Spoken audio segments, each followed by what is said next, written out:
Entrepreneurs Hub, giving you a deep and unique insight into agribusiness, services, ICT and innovation, industrialization and so much more. Entrepreneurs Hub, growing your small, medium and large business entity. With yours truly, Sandra Kahunde.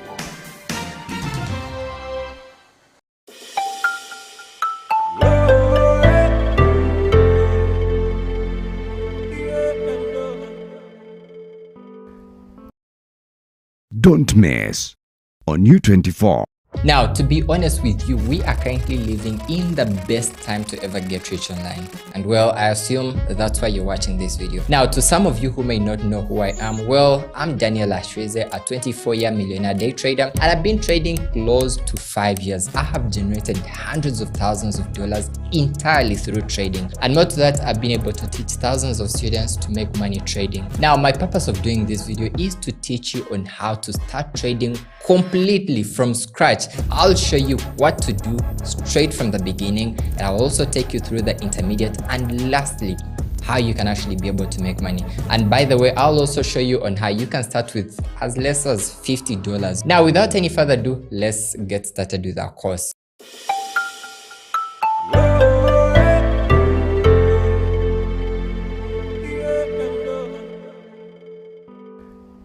Hello, my name is Erica Murunji and welcome to Be Inspired by Erica. So today I want to talk about personal branding. The way you appear in public, your dress code, your personal hygiene, the words that come out of your mouth, your language is the way people will address you. Be mindful of the things like your behavior, your actions, your language, the way you talk, the way you dress. Because the people you surround yourself with, your dress code, the words that come out of your mouth, and the way you address others is what defines who you are. Therefore, remind yourself every day, every night, that your personal branding is a priority. Thank you for watching. Stay blessed. Much love.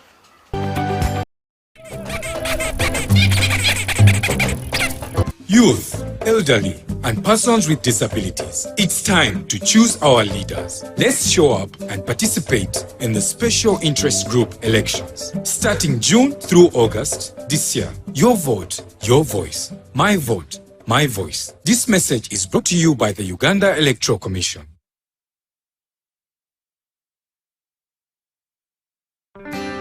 Get your favorite health tips right here on U24. Maintain your kidney by drinking 8 to 10 glasses of water each day. This can be in form of soup, tea, water, cooked grains and boiled vegetables.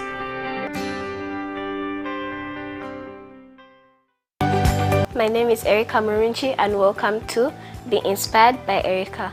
So today I want to talk about personal hygiene.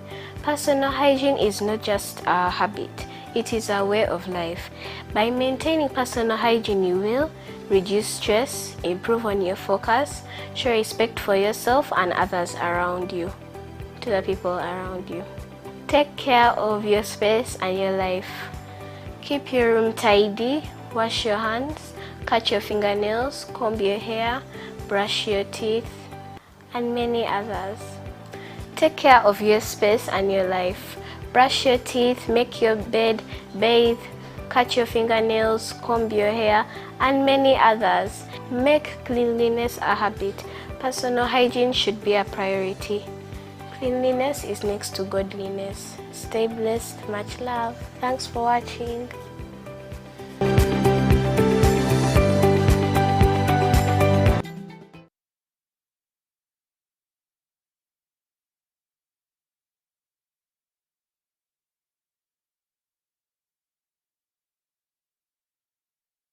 Don't miss on U24. Entrepreneurs Hub, giving you a deep and unique insight into agribusiness, services, ICT and innovation, industrialization and so much more. Entrepreneurs Hub, growing your small, medium and large business entity. With yours truly, Sandra Kahunde.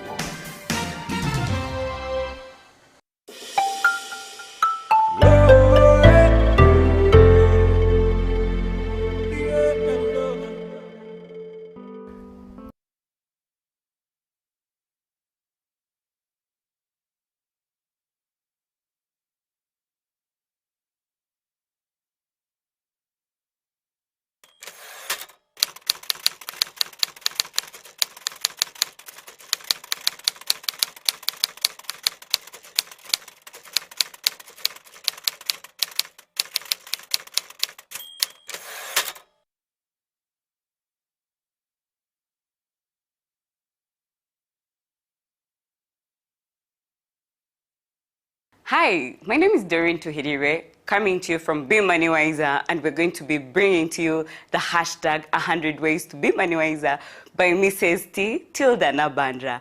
We're going to be running this hashtag 100 Ways to Be Money Wiser on U24 television. Don't miss out.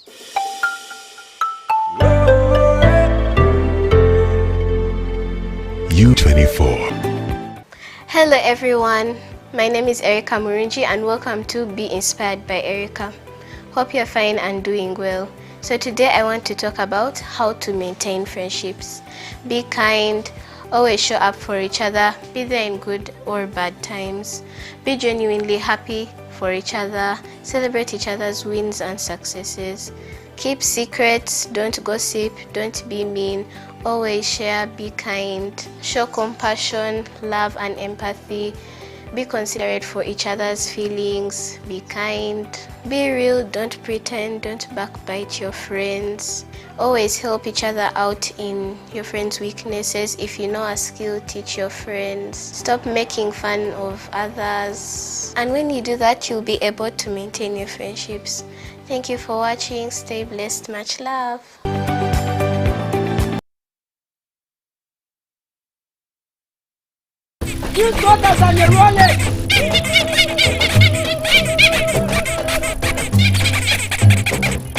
Elderly and persons with disabilities. It's time to choose our leaders. Let's show up and participate in the special interest group elections. Starting June through August this year. Your vote, your voice. My vote, my voice. This message is brought to you by the Uganda Electoral Commission.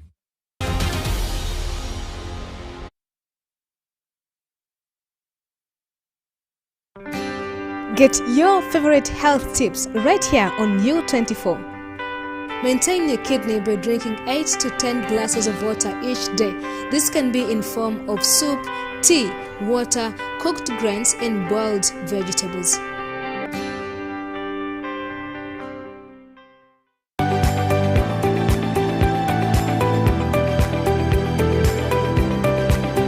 Hello, my name is Erica Murunji and welcome to Be Inspired by Erica. So today I want to talk about personal hygiene. Personal hygiene is not just a habit, it is a way of life. By maintaining personal hygiene, you will reduce stress, improve on your focus, show respect for yourself and others around you, to the people around you. Take care of your space and your life. Keep your room tidy, wash your hands, cut your fingernails, comb your hair, brush your teeth, and many others. Take care of your space and your life. Brush your teeth, make your bed, bathe, cut your fingernails, comb your hair, and many others. Make cleanliness a habit. Personal hygiene should be a priority. Cleanliness is next to godliness. Stay blessed, much love. Thanks for watching.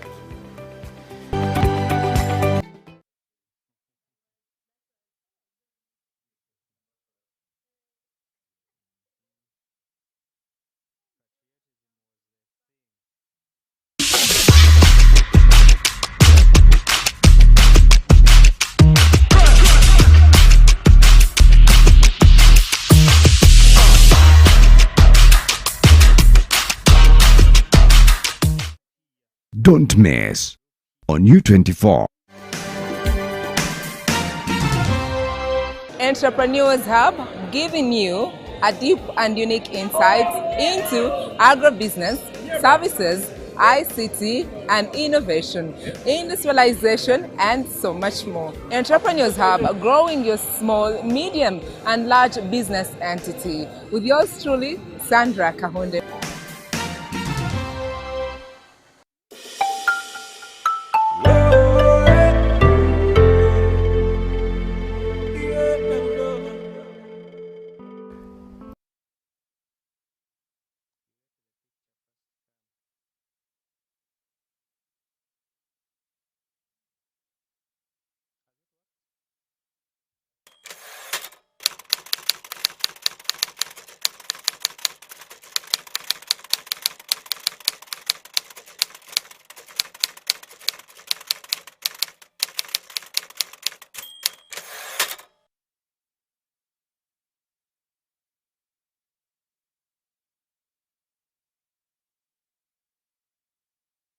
Hi, my name is Doreen Tuhirire, coming to you from Be Money Wiser, and we're going to be bringing to you the hashtag 100 Ways to Be Money Wiser by Mrs. T. Tilda Nabandra. We're going to be running this hashtag 100 Ways to Be Money Wiser on U24 television. Don't miss out.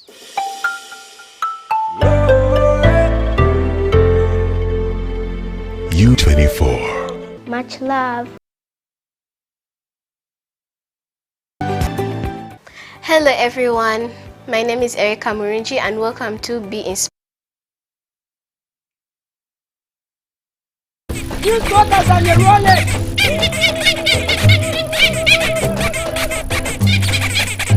Youth, elderly, and persons with disabilities. It's time to choose our leaders. Let's show up and participate in the special interest group elections. Starting June through August this year. Your vote, your voice. My vote, my voice. This message is brought to you by the Uganda Electoral Commission. Youth of Purpose.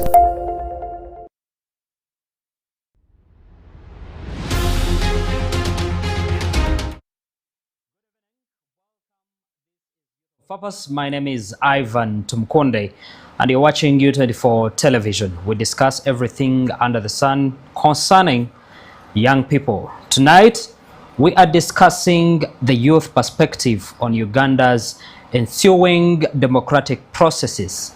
What are the youth thinking in as far as what Uganda is going through, but also what are the mechanisms in place in order to make sure that Uganda as a country grows democratically. And tonight in studio, to start from my far left, Mugisha, welcome to Youth of Purpose. Kindly say hello to the viewer. It's always a pleasure to be on this show and sharing my humble views with the nation. Thank you very much for hosting me. My name is Mugisha Emanze, Pan-Africanist, and very glad to be here today. Thank you so much, Emanzi. Ndugu Hafashimana, welcome to Youth of Purpose. Thank you, Comrade Ivan. I am Hafashimana Asimwe. It's good that the public should know that I recently graduated from the Master's class of the Uganda Democracy Academy, and I am a fresh graduate from the Master's class at the UDA. But I'm also from Kisoro and happen to be the youth chairperson for my sub-county for Nyakabande in Kisoro. Thank you. Thank you so much. And right next to me, Tresleen, welcome to Youth of Purpose. Thank you very much, Ivan. My name is Tresleen Ankunda. I am a lawyer, but also a student at the Law Development Center here in Kampala. I'm also a youth leader representing students of Bushenyi district, and I equally am passionate about governance and good leadership. Thank you for having me. Thank you so much. And to start with you, Ndugu Mugisha, if you can kindly paint for us the picture in as far as democratic processes in Uganda are concerned, and from the look and using the youth lens, kindly take us through. Well, thank you very much, Ndugu Tumkunde, for that question. For starters, Uganda is in apparently a very high gear, political high gear at that, because we are in the advanced stages in the drive to the general elections of 2026, very highly contested.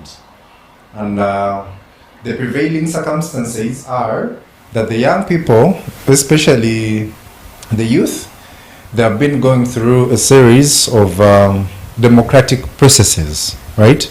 So we've had, we're having the National Youth Council opening up its books for leadership.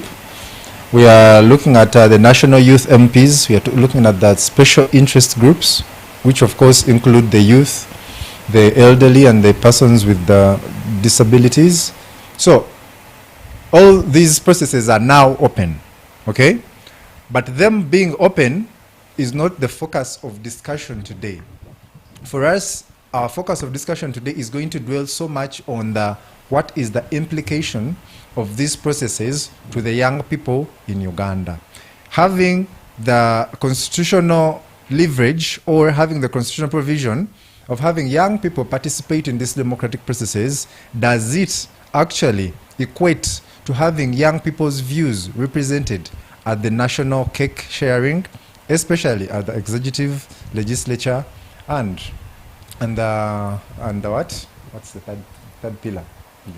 The judiciary. So this is why we want to focus our attention on what is it that the young people are going to bring to the table, but most importantly, if they've been given a chance like they have by the constitution, are we as young people stepping up to the front and executing what we need to do instead of being the ones cry babies and playing victim all the time. So I look forward to this show, and I think we shall have very concise conversations therefore. Yes. Thank you so much. Tresseline, we've had different processes and different platforms, different opportunities given to young people, and we talk of youth representation when it comes to parliament, but also talk of representation for special interest groups, talk of the elderly, talk of women. Does that speak to democracy and its growth in Uganda? And if we focus on us as youth, do we feel that actually there is an impact? Thank you very much. To me, I think really democracy starts with representation, not just representation, but meaningful representation.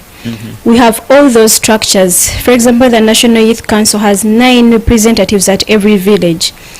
We also have structures of other political parties for young people. UID has structures, JEMA has structures, but I think the most structure that is vibrant is the one of the NRM. But then again, if you look at a representation of 9 people per village, and you look at the number of issues surrounding young people, it's really absurd. And I would say that for an aspect of saying that democracy is just mere paper or is just on paperwork is something that we must look into, because if you are to look at an angle of, let's say, we have young people, we have very many constituencies, we have them there, we have the numbers there, but when it comes to the output, what are we getting from them? Are these structures actually empowered enough? Because I think democracy again goes back to the civic engagement and fairness that comes with it. How effectively are these structures empowered? But also how can we work collaboratively even within these structures, for example, to deliver services to the young people and the fellow communities? So I would say particularly that the aspect of democracy, much as we have over time sung it to be the power of the people and then the majority takes it, we've not questioned the aspect of the majority takes it. Because in as much as we keep saying the majority takes it, the young people are the majority, but we've seen the young people actually not take it. And this is because if you're to look at an angle of, say, young people have these spaces, be in those spaces, usually they are used as campaign vehicles. Someone will come in, an MP will come to Bushenyi, where I come from, and they'll be looking for a chairperson of youth at the village level. And trust me, that is the last time you listen to that woman member of parliament or that member of parliament for the constituency. And the same goes again to, if we are talking about representation of the majority and we do not have young people on board, what representation is that? Are we really having the effective representation that we desire to have? And again, if you're talking about representation and we still have young people who are afraid to show up in those positions because of aspects of financing or because of aspects of, I'm not big enough, I cannot do anything in this position, because of the threats that we always receive from other people.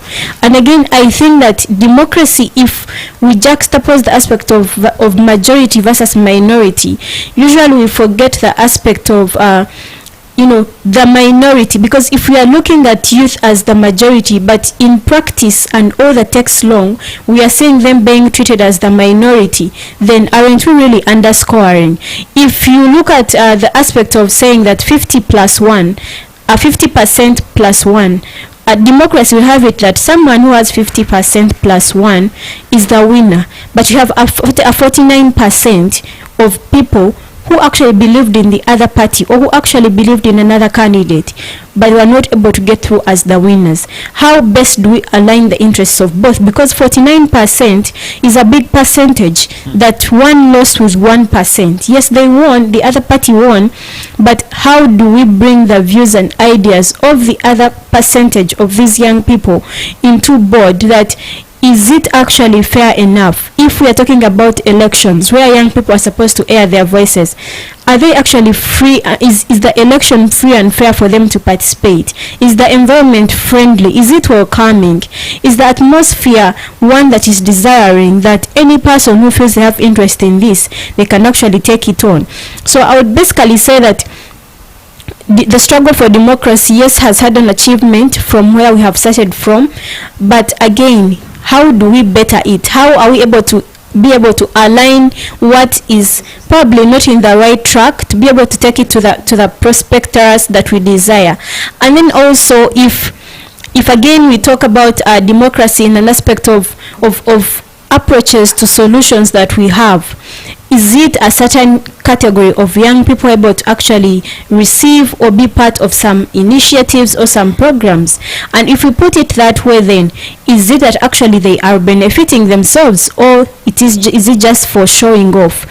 So I would particularly say that the voices of the young people are voices that must be respected, and they're voices that must be heard. And democracy, if we are to promote democracy, we cannot leave young people, because young people are the ones that are actually going to champion this forever and ever. Yes. Thank you so much. Ndugu Afashiman, we talk of the involvement of young people in the electoral process, and we talk of pre and post.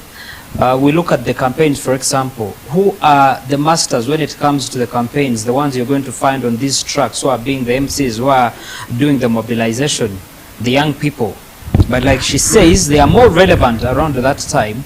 Post the election, it will be very hard for you, Afashiman, as a leader of young people, to actually even get access to your member of parliament. But also, I'm looking at the representation that we're having in parliament as youth MPs.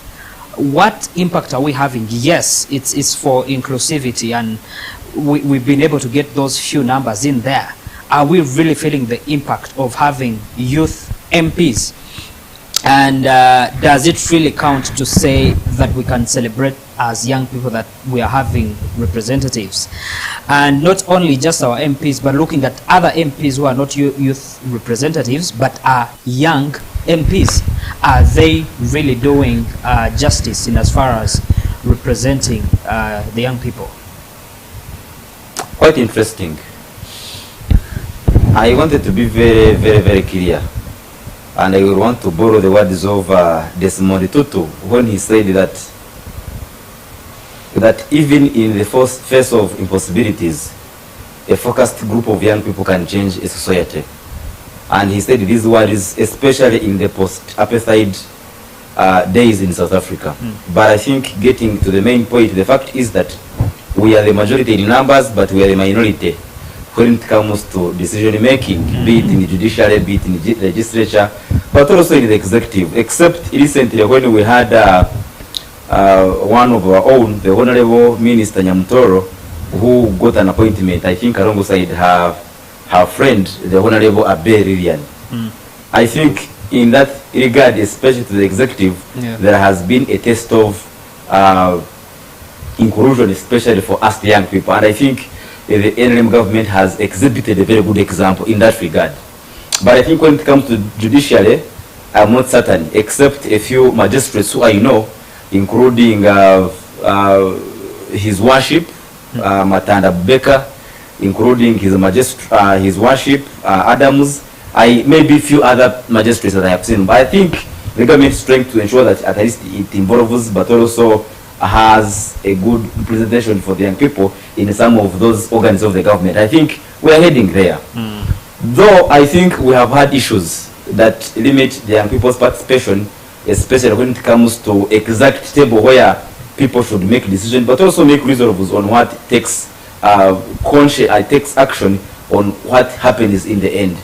You are aware that there are issues to do with the tokenism And I think that corresponds to what you said, that today we see people campaigning in the constituencies, and we have many young people acting as MCs, we have many of them acting as mobilizers and coordinators across over the villages. And as I talk today in my villages, where I come from, people have been campaigning, and who is on board? The young people, but also the intermediate, citizens of the villages. And I think also when it comes to other areas in Kampala, in Central, in Eastern, we have had issues whereby it is very rare to have young people show up on board in high positions, especially in the parties. You could record that we have now over 9 political parties in this country, including the latest one, the DF, for the Honorable Matthias Mpuga. Then you also have the PFF, and the faction of Chiza Besija and those of Honorable Semujunganda. The Ecology Party. And the Ecological Party that has the likes of the Honorable Muhammad Nsereko and many others. But looking at the tokenism point we're talking about is that all these young people are culprits of tokenism. So the question is, how do we deal with tokenism, politics of tokenism, to politics of inclusivity? That even when I am able to elect my regional or constituency member of parliament, when I make a phone call to them, they don't think of anything of money, but rather to consult them or even give them feedback on what is, coming up from their constituencies. And I think every time, I don't remember the time I called my area MP and they were able to pick up my phone call. Be it the regional youth MPs, nobody else, except if you are chanced and you meet them in a conference, you meet them in a gathering or at a barrio. There is no other time we can expect to meet some of these people that we elect ourselves. So when I talked about the issue of minority and majority, is that whereas we contribute 75%, Uganda being the youngest population ever, second in the whole world, would not matter in the numbers. Rather, being looked at as the, I think this topic today has an idea to do with special interest groups. That one itself is a rubric that we are too marginalized. So you'd ask a question, why would the 75% be added up to compose a biology group called the marginalized group of people? And that continues even when it comes to the issues of budgeting. You go to PDM and they say special interest groups. And we are given the same as the other groups. So whereas we are looked at the marginalized group, because when you say special interest groups, are we even special by the way? Because if we were special and it was to do with the PDM, we would have been given. We are actually the major group. The major group.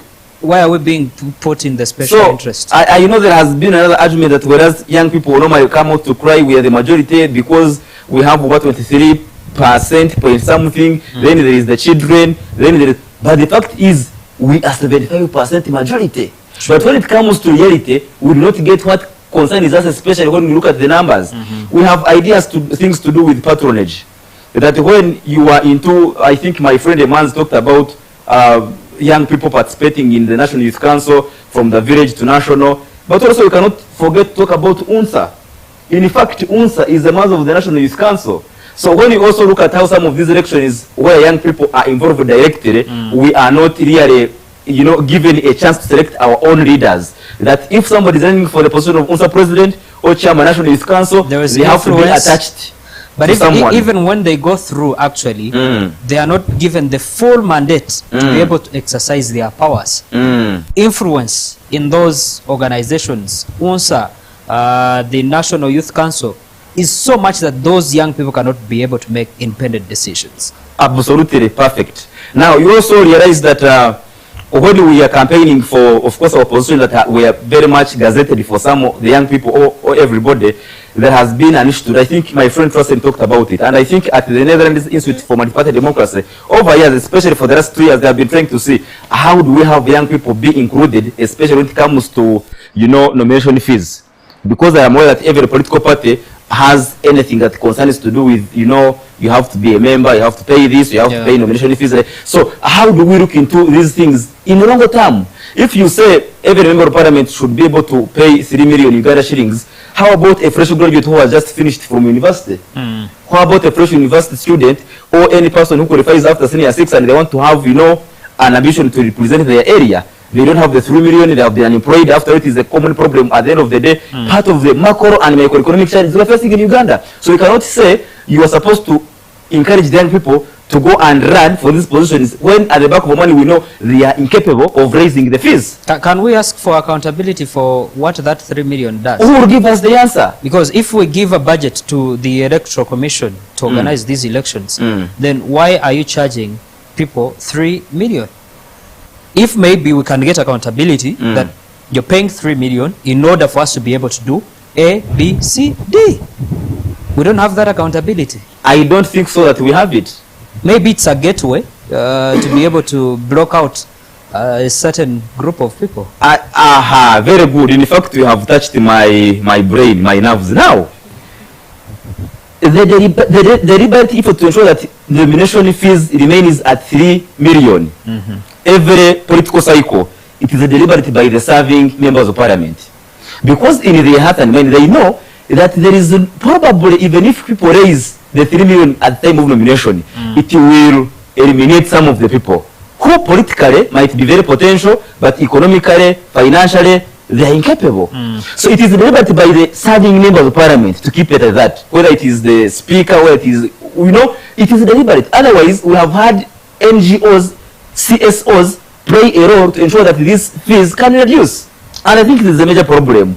Now, when you look at of course, I cannot first talk about the presidential seats. When you want to contest for president of the country, 20 million. What is the qualification? Where is a young person going to get 20 million after senior 6? Good question. Actually, it's just a contradiction. How do you put senior 6 as a qualification in terms of academics, but then you put 20 million? Where is someone going to get that 20 million? In real sense, actually, it's just a cap. To come to you, to Ndugu Mugisha, I want us to really look at the small numbers. We're talking about the few numbers that we're having of youth MPs, but also if you look at, for example, our cabinet. And I think that explains the kind of policies that we get. And sometimes you ask yourself, even certain projects and activities that are carried out by MDS, and your question is, what was this person thinking? I'll put to you, for example, since 2021, we've had Facebook blocked here in Uganda. And despite the different calls that we've had for Facebook to be, reopened, it's fallen onto deaf ears. And my question is, really for the person who really understands what the young people go through and the kind of impact that these social media platforms, talk of Facebook, do have on empowering young people, is it the same thing like citizens get to think that when we get so much into dairy farming, the prices are going to drop. You get so much into avocado growing, it's going to drop. You do coffee, now the prices are dropping. So is it that maybe it's because young people are getting opportunities online that now it's becoming a threat, and no wonder young people are looked at as a threat instead of them being looked at as an asset? Maybe just to sound a little bit unorthodox, Lugutumgunde, we shall know, or rather we now know, that most especially in Africa, when a person or a group of people capture power, I've used the word capture, when they capture power, they'll use all mechanisms, all tricks there is in the book and out of the book to maintain their grip on power. And how they do that really differs. But also I would like to bring something up to speed up to excuse me. If you realize right now in Africa, there is a trend in Burkina Faso when the current president, Captain Ibrahim Traore, when he got heralded by Washington, there has been a lot of protests on the continent and outside of the continent. And what they're trying to say is, we are tired of outside voices meddling into the issues of Africa. About a week ago, when Donald Trump was apprehending the EFF, the FFE, the Economic Freedom Fighters of South Africa, under the leadership of Malema, He was saying that the group of the EAFF have been supporting the initiative of killing the Boers to repossess the land. And the people in South Africa rose above their political differences, their ethnic differences, and stood on their Pan-Africanist ground and said, "Dear Washington, you will not tell us what to do, because this is our country and we run our show." Now, right now, even as I speak in Kenya, the young people are throwing tantrums with what they call a disservice from the central government and how it's been reacting to the recent protests by the young people.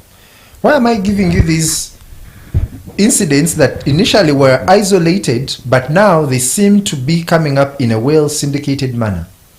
It is because the youth of Africa are rising.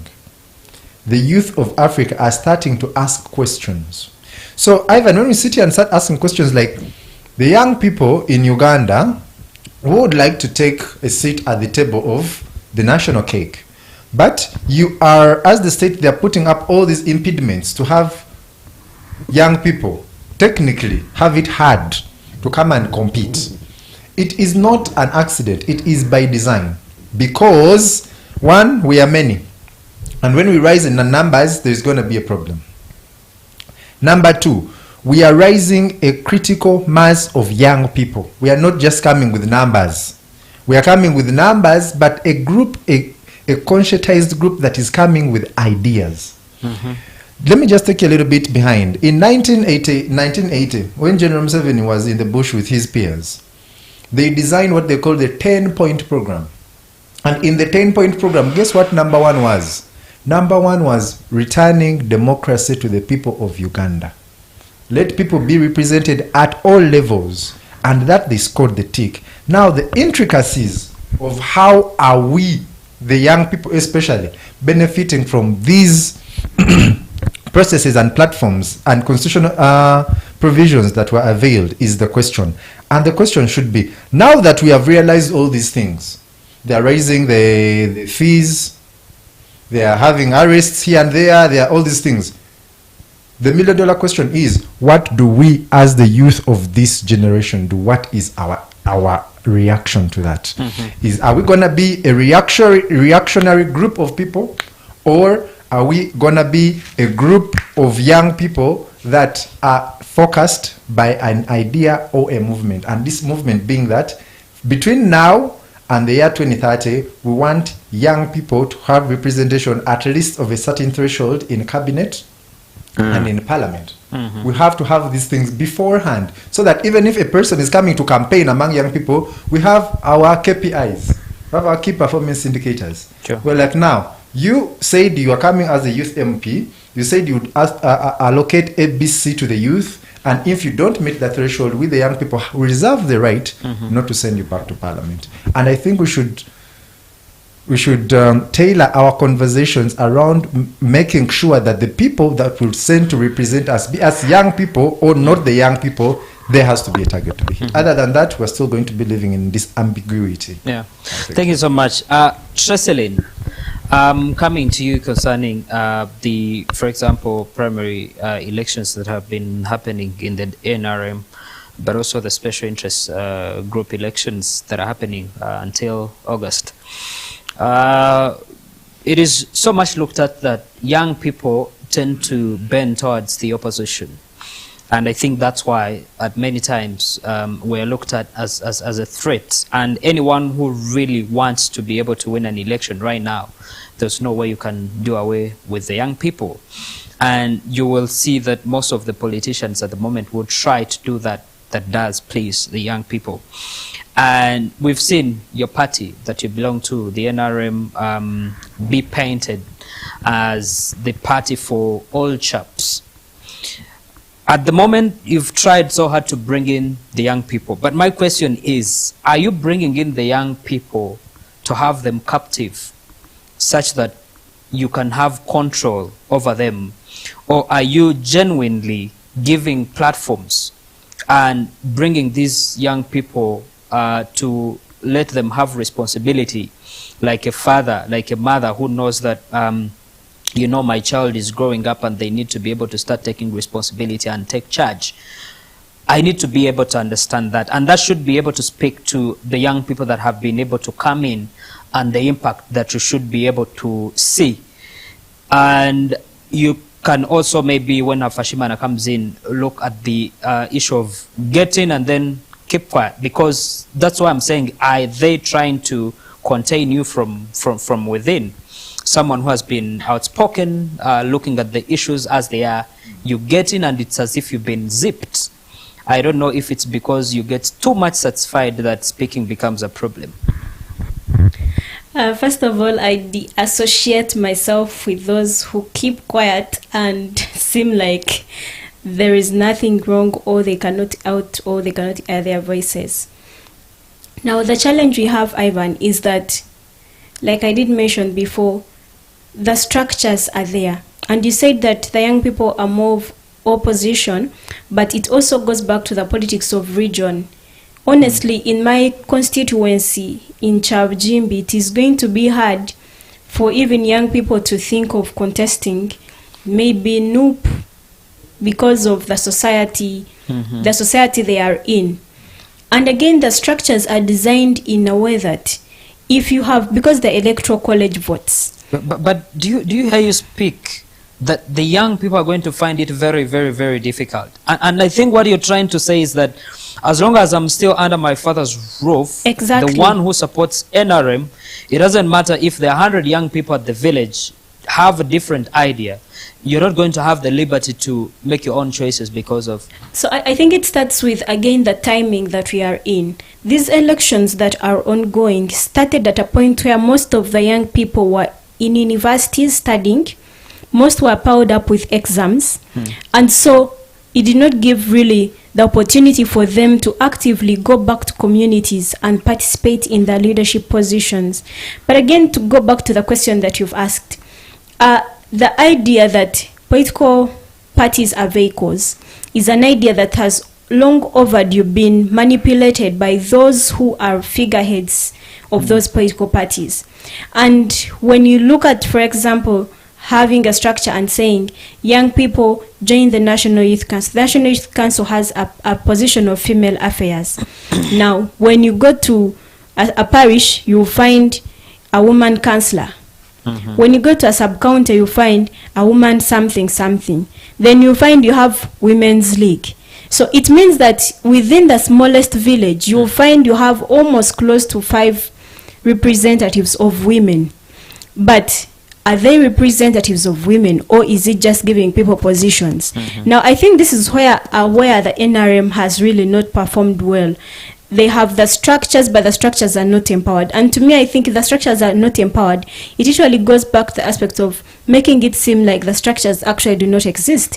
Because if these are structures where I should be able to reach out and say, this is what is happening in this community, how do I leverage the challenges that I'm facing? How will they be able to help me? And you find it is not the case. But again, to us as young people, I was very surprised that in these ongoing structures, you're going to find, for example, you had the Youth League, NRM Youth League. You're going to find that someone is a chairperson of Youth League at their village, their sub-county, their chairperson at their parish, the same person, their chairperson at their sub-county level, and perhaps their chairpersons at the district level. Now that means one is in a representative of five constituencies or 5 slots, and the same person is going to come back again in the National Youth Council and run as chairperson again through the same processes. So you find someone has a Trestlin, I am holding positions, 12 positions, because anyways you have to go around 8 positions by the time you reach district. Now you find someone has positions, 12 positions on their head. This is someone who has left Kampala to the village in Bushenyi, where I come from. Once elections are done, because people are looking at elections as a way of earning something, again to the disparity point that I do not have, this is my time to get chigati, this is my time for me to scoop some kamani, which could take me for a day or 2. So if I'm going back to the community, if I leave community, I am a representative of 12 positions. For God's sake, 12 positions. I am not in the community. So how will young people, again, even when we try to say that the structures are not really that much empowered, you as a young person, what difference are you putting out there? What unique thing are you saying that, look, this is what I'm going to do? And again, we need to uphold the young people who do not have those positions but are doing great in communities, in terms of reaching out, in terms of outreaches, in terms of sensitizing masses, in terms of civic engagement. And that's all that it takes communities. So to take it to the point of where I asked me NRM, I think that NRM needs to pick a leaf. I am a member of NRM, but I am not the figurehead. I am not really, the aspect of I can say this and this is what will be done. If they are able to listen to young people's voices and listen to them not in terms of this is time for elections, can we have young people negotiate here, can we bring them on table? If they are able to differentiate between the politics of political parties in terms of elections to the politics of leadership and mentorship, throughout that, even when today gets done, tomorrow we have 10 other leaders, I think it would be much more appreciated. Sure.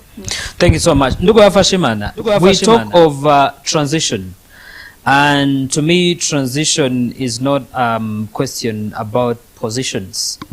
For you as a young leader in the NRM party, the question of transition not in terms of positions on who goes where, but transition in terms of ideas that fits the current majority population, a population that is going to survive on solutions not based on only what we think, but also technology and talk of AI and the rest, and that's to do with issues of doing business, the economy, but also on issues of security. Where do we see young people's ideas fully being adopted if really we are not taking up positions, but even the few positions we are taking up, we are not being heard? In your party, what is being done in as far as transiting from the ideas of, let's say, 40 years, 20 years ago to fit the interests of us as young people? Well, it is public knowledge that things to do with ideation, the young people's ideas are considered immature because they look at the young people as being inexperienced. For instance, leave alone the political panjandrum whereby there is the elite capture, that when you occupy a space elective, you are likely to use it as a stepping stone. So the moment you look at that position being used as a stepping stone, then it nullifies the idea of advocacy. So no matter the idea that you will be having, it will not reach the decisions or the tables where decisions are made. When you finish school, or even if it was a meeting of prefects or school council in secondary schools, and a chairman school council or secretary for women affairs at the school council level brings a very strong point, most probably the director or the student leader's patron is likely not to take it too serious, because they look at these leaders as being inexperienced, even when their ideation in fact has rich values. So when you talk of transition of not just positions but also ideas, the two are inseparable, because there are moments when you generate ideas based on the position that you hold, and most probably when you bring an idea because of you are a chairperson, they are likely to consider it much more mature because of the position. Now it gets back to the kindly, maybe if you can also add in, is it the issue of being threatened by those ideas? Because we'll transfer that same, not only looking at political positions, but come to different agencies of government, come to different companies, where you have a young chap bringing up a very brilliant idea, but the person is threatened. If that idea goes through, maybe they have no place, or they might not be that useful. Let me just be clear, because I have been at the platform which you have heard of, and we had gained grip for the Mwendelezo wa Vijana. Yes. An idea that we had, I think, so far for the last 4 years. Then in the first 2 years of operation, we were threatened. And our team leader, who is also a youthful man, we were summoned, you know, because our issue was that, yes, you are a student leader from high school, you go to UNSA at the national level or at the district level, then you make a transition to the National Youth Council. What after? Because not everybody will get a position in those institutions. So the Mwendelezo wa Vijana was to simply, you know, gather and coordinate young people who were politically lovers, who were politically ambitious, who were political, you know, desired young men and women in this country, to ensure that we, you know, have an organized group of young people who have the same ideas, who can sit and, you know, ideate something to support government programs like the ones you know about the MUGA, UI, OP funds, but people didn't understand. Yes. We could hold these places on X, formerly then Twitter, and we're, you know, doing our best. But I think at some point, some group of people who, in my case, maybe they are elite class and, you know, others sabotaged our idea, because politics, like you are aware, has 3 items to do with sabotage, intrigue, and, you know, manipulation, but also the interest. So at the end of the day, we posed a bit, but we have the idea. But now where to present the idea is where the problem is. But I think, to cut a long story short, I think you cut me a little bit much more when I wanted to make a very strong point. And I was trying to say that for me to have an idea with you, I don't have to be friends with you. Do you know why? Because every generation has a generational mandate that they must carry on. And I think recently when we were at the National Youth Symposium, the Right Honorable Amama was very clear that every generation has the mandate to make or destroy its future. So what I'm trying to say is that at the end of the day, I don't have to be friends with Trusselin, I don't have to be friends with Emanzi, so that I could work with him. That idea can bind us all together. So getting back to the main point, the fact is that whereas I am young and they are young, we're not going to be younger forever. So even if we do the advocacy, even if we do the what, the fact is at some point we shall all mature up and we graduate from the youth age bracket. But now, how shall we leave the youth bracket? You know, people, how would our descendants find the empty shoes where we were? So the point I'm trying to make is that whereas we are aware there is political violence, election violence. And kindly, if you can also have your parting shots as we conclude. Oh, okay, thank you. So whereas we are trying to see how we can, you know,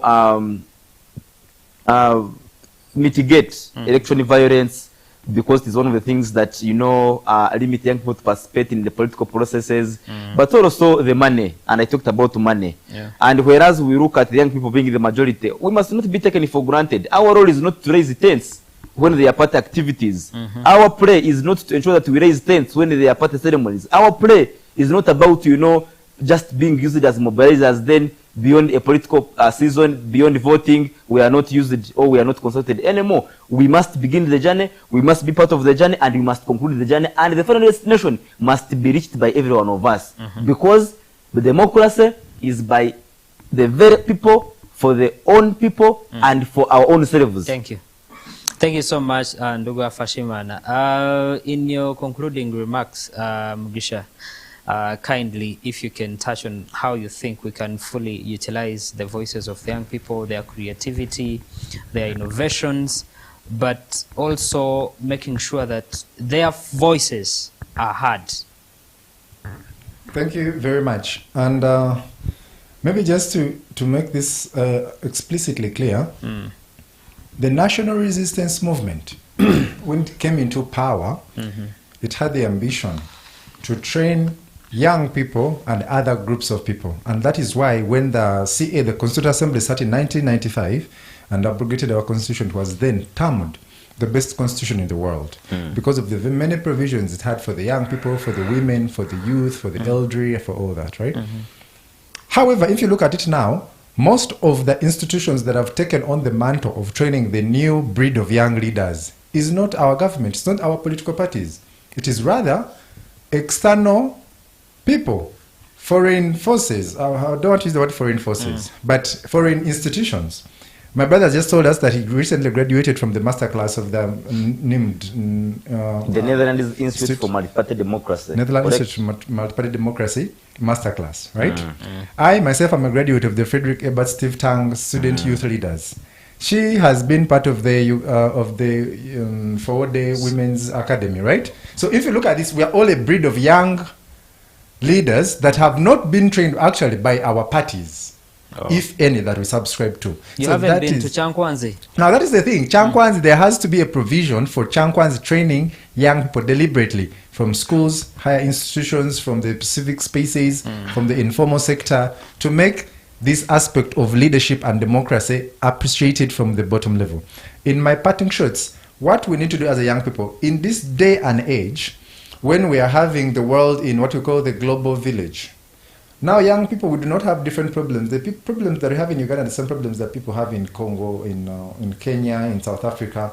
So the whole point is to create a united force, a Pan-Africanist youth voice. And we have done this through the African Union Youth Council, which is not also very equipped. Of course, it comes also back to the thing of budgeting and funding some of these initiatives. The ideations we was talking about, no matter how right the idea is, if it does not have the backing, the discipline of the people to execute it on the basis of ideology, and also a budget line to drive this, becomes a bit skeptical. So as we are moving these ideas, young people, we also have to engage ourselves in the money economy. We make money, our own money, invest in our own people. If he has a good idea, myself, him, we shall mobilize funds, we shall send him to parliament, and shall front for the ideas that will work for, that will change. We are glad the national broadcaster UBC is investing in young people by giving you this platform.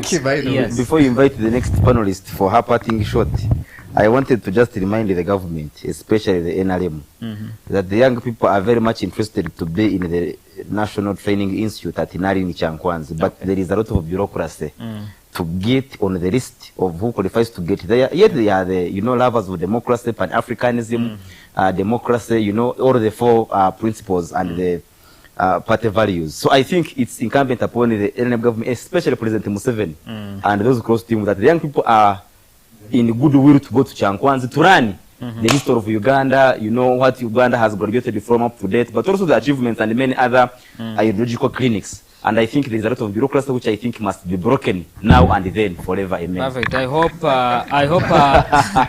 hope Afande Rukogota is watching. Afande Rukogota is now the new NARI director, but he's also so passionate about young people.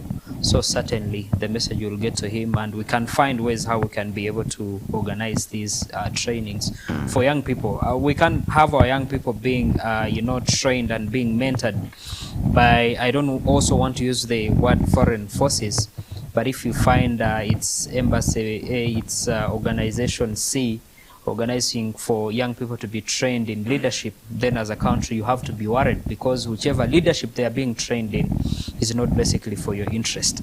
Treslin, your parting shots. Thank you very much. My parting shots will stem from the book Why Nations Fail, and that is a book that one of my mentors, Dr. Rengabo, was able to teach us at the Academy Masterclass for the Netherlands Institute for Multi-Party Democracy. And that book, I would now rephrase it in a way why democracy fails. Because today we are talking about democracy. Now, democracy fails because of one principle that I'll borrow from the book, the aspect of exclusion and inclusive policies, inclusive and exclusive institutions, that if human rights are not respected, or if they're respected to a certain group of people and disrespected to another group of people, that when it comes to politics and election violence, it is one side protected vis-a-vis the other side, that also when it comes to representation, it is who has the money, who has the power and authority, then we are failing. So what can we do as a take home? We must have inclusive institutions. We must have inclusive representation. We must have inclusive agendas that are actually all air out views of each and every individual that we have in Uganda. And conclusively, I would say that the aspect of saying Probably we all cannot really go to Chankwanzi, but there is a lot of information at our disposal. But young people, we are not ready to read. We are not ready to understand. Because in this era, really, if we have even people of 70 years still going to Chankwanzi to understand democracy, people whom we are supposed to pick leaves from, I think we are not getting something right. Okay. Thank you very much for having us on the show. Thank you so much, Jocelyn. Thank you, Asimwe. Thank you, Ndugu Mugisha, for being a part of today's engagement. And certainly, we've been able to impact on the lives of young people. Do whatsoever is within your means to make sure that this demography of young people is really empowered. If we are to have a future as a country, then we must be able to actually be mindful about this population and how we do empower it. Just imagine of when you're going to be out, who is going to be in charge. You might not mind, but certainly when you're away, this generation is going to be in charge, and it's going to determine the future of your grandkids, if not your great grandkids.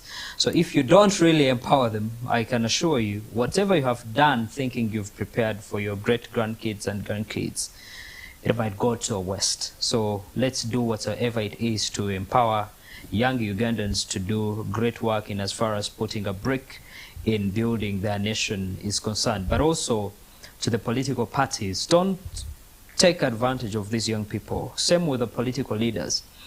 These young people are there to offer their energy and their enthusiasm in as far as pushing you to get into those positions. But certainly, it's not that they don't have what to do. It's because they care so much about their country. They care about their future.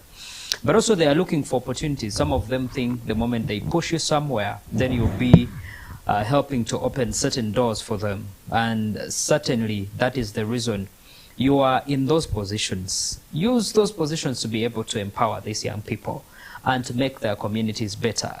That's all they need. Make education better. Have infrastructure such that those that are doing business can be able to move in there. Have policies that enable young people to be able to thrive and do better. And don't look at us as a threat. We are not a threat. You are our parents, you are our brothers. And certainly, we're not here to hurt you, but we also want to be able to coexist with you, but also grow when you're still around, be able to fit into your shoes the times that you won't be here. I thank you so much for being a part of this discussion. U24 is here to do exactly that, offer you that platform as young people, but also as a nation, to be honest and discuss these issues. To remind you, we have no hard feelings as young people to say we don't like our elders. Certainly you might feel threatened a bit because of some of the ideas young people might bring about. But we are doing all we are doing in good faith and in interest of Uganda. From me and my team here at U24 Television, for God and my country. Have a good one. Youth of Purpose. Well done.